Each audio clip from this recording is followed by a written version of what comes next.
to move to the fifth principle, which is what I call find your voice.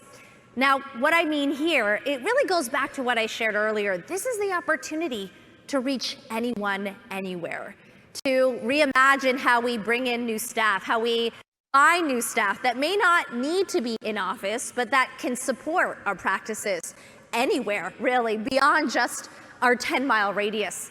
It's also a moment to reimagine how we connect intelligently across silos, provider to provider collaboration, staff member collaboration, cross-disciplinary knowledge. Even as members here, how are we truly using this moment to avoid duplicative work as peers across the world of medicine? And last but not least, again, using this moment to redefine how we connect with patients. Whether it's reimagining what Haley shared earlier, the ways that we engage after a live visit, reaching entirely new patient segments by starting with telehealth and then using that trust building to bring them in, because often that was a patient segment that we would have never reached otherwise. So I want to share some best practices here around how we build the skills to be inclusive in a different way.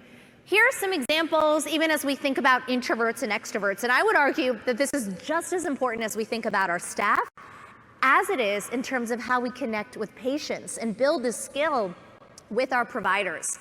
Introverts, for example, in a digital world, often really prefer open lines of communication outside of just meetings.